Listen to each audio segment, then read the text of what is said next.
become like gods. You know, one of my job descriptions at my job is I work with cryogenics, and those who don't know, it's like liquid nitrogen, argon, different things like that. Now, both of you gentlemen, have you heard of the Black Knight satellite? I have not. Now, I had a previous interview on here with someone that was in Special Forces, and it was known to them that there was a satellite up over Antarctica, and they actually had gone up there, and it was a cryogenic chamber, and the government had pulled something out of there. So, leave it anyone's guess. All I know is that there's so much happening that we're basically running to try to keep up with what's going on because it's coming so fast now. Now, could these super soldiers and these, Nephilim and that, could they be in a animated state right now, or do you think they're actually roaming around, or what do you think their living status is right now? Well, I think that there's several different types of these soldiers. There is the Nephilim hybrids that are still in the breeding program that Doug mentioned. There's also humans that are in the New World Order that have been programmed since birth, and they're called transgenerational Satanists because they have been programmed to carry out the responsibilities as a soldier for the Antichrist. They have what's called Antichrist programming. The last 10 years, I have seen more people with Antichrist programming than any other time. And then, of course, I think the third type of soldier is artificial life that is created either in a laboratory or through demonic or satanic ritual means, or that's genetically engineered. But I think there's many different forms of artificial life that are created to be a part of the army of the Antichrist. Yeah, and I would just my follow-up is that we kind of think is referred to as New World Order programming.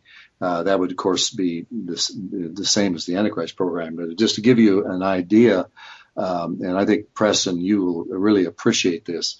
One of the girls I'm working with, and you probably heard her on the Bite Show, her name's Constantina. Her biological father is King George VI, and her biological mother is also her sister, Queen Elizabeth. I've been working with her a number of years, and the layering and the levels of sophistication in which the New World Order or Antichrist programming has been installed is unbelievable. As we have been coming into the final phases of integration and in the core aspects of our identity after years of work, as we got down to the very point where we need to release that essence that will really bring together her entire DID structure, guess who I came up against? Singularity. And I said, who are you? I says, I am singularity. It was a part that was created. And in that singularity, as I said, well, tell me what you do. I could have been listening to Tom Horn. And she'd never read any books or seen anything about all the things you could find on Tom Horn's website. She gave a perfect description of the goal of singularity, how all mankind is being coming to a point where they will transcend their current human status and enter into a new Homo noeticus, or the evolutionary phase of mankind coming into what the New Agers call Homo noeticus. So I was shocked at this, to see this. Also, one girl, what is your name? What is your name? And it was the same kind of level of integration. My name is Unity. I am the consummation of Luciferian perfection for mankind. This was structured in. I asked how long with Constantina, when was this installed? 1949. So these programs that are leading up to the New World Order and Antichrist, and these, they call them projects. This has been going on in secret for many years. So the fact that it's just coming out now, what is actually going on in hidden underground laboratories is far more advanced than even what's being reported today. And I know Preston would agree with that. Yes, I would definitely agree with that. But let me clarify something for our listeners about singularity. Um, Everybody knows Bill Gates. Bill Gates with Microsoft.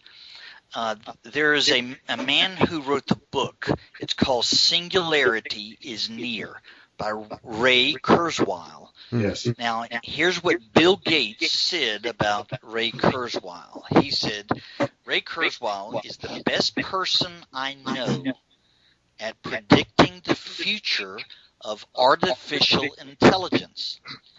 His intriguing new book, this was back in 2005, which was 6 years ago.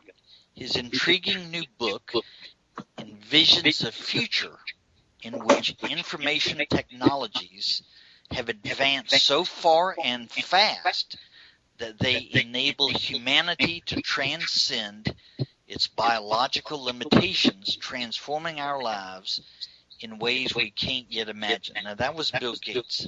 But let me very simply define what singularity is. According to Ray Kurzweil, the singularity is an era in which our intelligence will become increasingly non-biological and trillions of times more powerful than it is today, the dawning of a new civilization that will enable us to transcend our biological limitations and amplify our creativity. In other words, it's when technology overcomes humans. Yeah, and that's really significant. Another way is just to see that when the technology exceeds a man's capacity to advance any further, and it just merges with cyborg and the artificial intelligence, the nanotechnology, and all this converges into a new species. And I think what's really important for listeners to recognize is that Satan's target is to destroy mankind. In other words, if Satan, he's a liar. In John 8:44, he's the liar and he's the father of lies. He does not stand in the truth. If you can go back to the garden and two things that Satan mentioned to offer to Eve, about eating the tree of the knowledge of good and evil. He says, "You will not die, but you shall be like God, knowing good and evil." So there's the two things: you'll not die. You shall be like God, or gods, knowing good and evil. So what the adversary is doing now through transgenics and transhumanism and the singularity, or the omega point, as one person refers to it, is to offer mankind this fallen creation that we live in now. We live in unredeemed bodies, and so it's a substitute for what the Bible promises Christians: a resurrection, a redeemed body. So he's coming in and offering mankind an opportunity to live forever. To most likely, when you take this mark of the beast, which I believe will be this will be the DNA source code that will transform them into a superhuman. Once they've done that, they're sealed. But the hook is, you will not die, you will live forever, you shall be as God. Now, both of you, do you think that they're actually trying to change us now, or do you think that you're just doing some testing? I think that they're already trying to change us now, and I think that they already have changed a number of people now. We just don't recognize it. I totally agree. In the reports, this has been going on for decades. It's just now emerging and being reported by people like Tom Horn and the conference we went to in Branson. The fact that it's public knowledge, the people in the cult have told me that whatever becomes public in terms of scientific advance or breakthroughs, that it's already been going on by the Illuminists and their as scientists, etc., for at least 30 years. Yes, I definitely agree. Well, okay, so if they're trying to change us now, what do you think might happen? Do you think it might be something that might be pre-programmed and then it'll eventually kick in? Or is it just happening, quickly right now? I think that there's people that are already changed. You just don't recognize it. In fact, many science fiction movies, that were 10 years ago are really what is been happening behind the scenes. But there are other things that are time programmed. That means they're going to manifest based on a pre-programmed event or time frame. Now, Barry, let me address that, because that is a very important question. I agree with Preston. I think we also have to incorporate into understanding what is actually going on. I'll read two scriptures. Ephesians chapter 2, verse 1. And you, talking to the saints in Ephesus, Ephesians 2, you being dead in your trespasses and sins, in which you formerly walked according to the course or the age of this world, according to the prince of the power of the air, Satan, notice,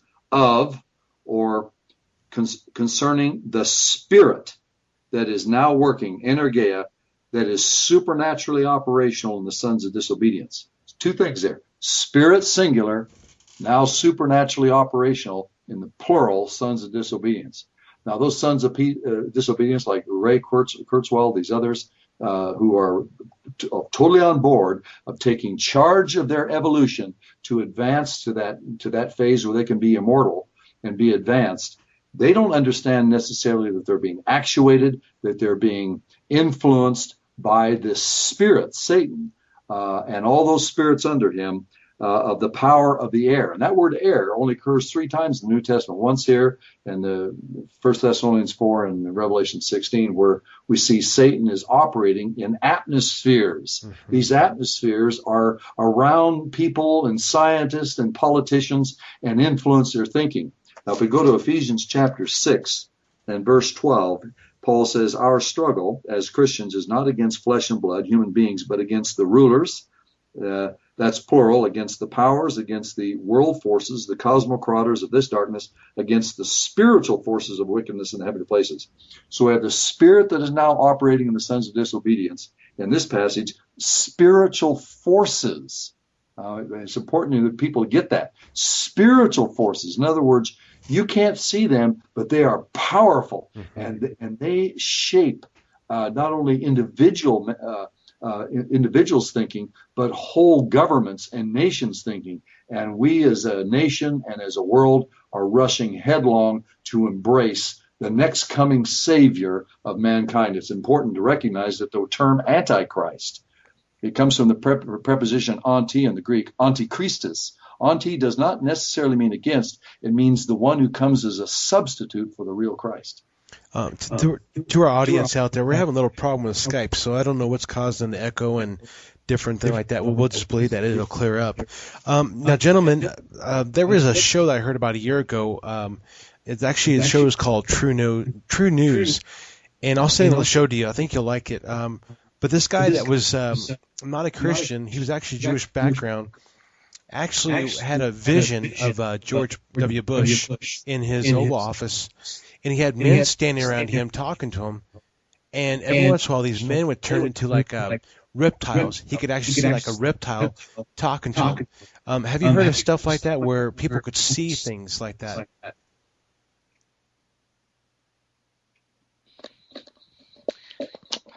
I haven't. Go ahead, Preston.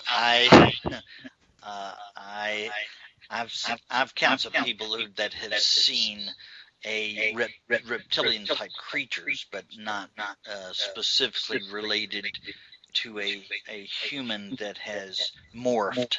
That's called morphing. Okay.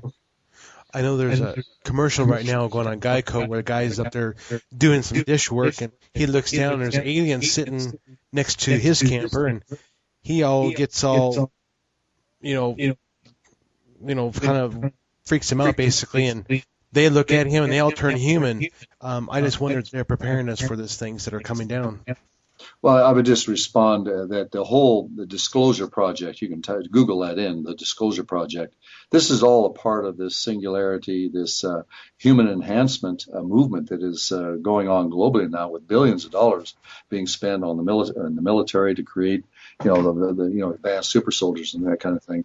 But it's important to recognize that this whole alien phenomenon is really just a ruse for what happened in the days of Noah. The aliens, they're either going to be actual manifestation of fallen angels